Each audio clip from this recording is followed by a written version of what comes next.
Hi again everybody, and welcome back to the next part of this beginner's guitar course. This time we're going to be talking about how to fret notes correctly so you're not making any silly mistakes and everything sounds as good as it can. So let's get into it. Okay everyone, so let's get you started on playing notes correctly on the guitar. So we're only going to be playing one string at a time for this demonstration. And I'm just going to be playing this top string at first, the low E string here with the plectrum, none of the other ones.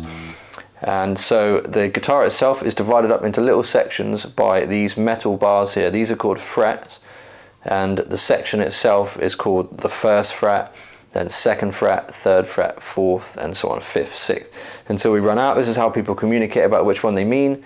So that's something important to keep in mind.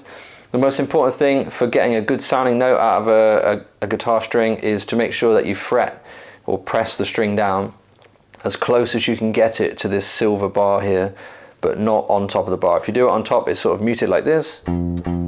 If you do it just behind, we get a much clearer sound. And you need to make sure you press firmly, especially at first. You don't want it to ring at first like this and then fizzle out. And that's just from not pressing hard enough. So you might have to overpress at first. We can release this pressure and adjust it over time as we get better, and that's important. That's something that you should do and be conscious of, but for now we just want to get good sounding notes. So find out how hard you have to press for your particular technique to get the right kind of sound, and then try to make sure you've got that same pressure. I'm just going to play a couple of notes quickly now, the same note, just so you can hear it.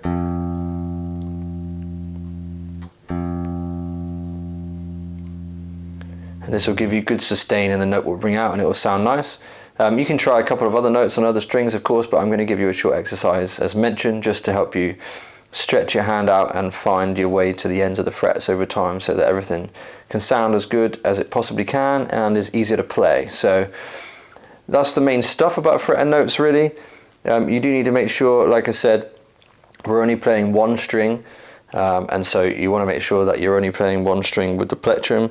And what generally is done, not to get into it too deeply here, but when you're only playing one string at a time, you want to try to keep this first finger, or whichever finger you're using, really flat down so that it contacts some of these guitar strings underneath. You don't want to press them down, but just touch them, because that keeps them quiet in case we happen to hit too many strings with the plectrum. And this is something to try and get used to from day one. You don't want to be bridging over the strings trying to avoid them like this when you're only playing one string. It doesn't really matter. This is more a technique for chords where we have to use the fingertips and lift up, which I will get into in a future video in this course. So those are the main things, and you just want to make sure that you have a good exercise to try with it, really, something to practice it. So you can use a simple riff from a song. There are plenty of good riffs from slower songs and things like that. I'll put a couple on the screen now so that you're not stuck looking for those on your own. But I'm just going to run through this more of a technique based exercise.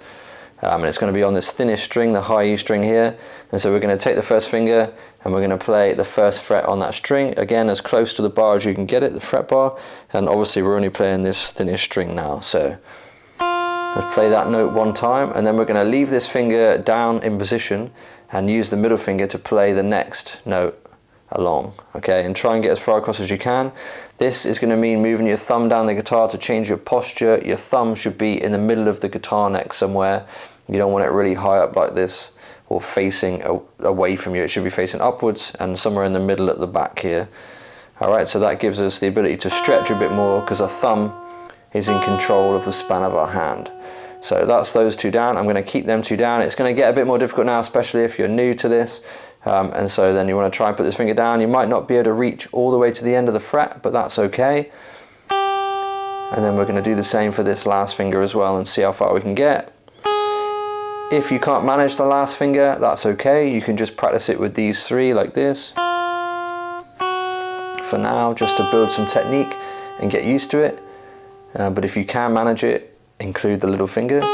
And then we're going to play the notes in reverse too, okay? And so this time we just take one finger off at a time and play the notes as they come.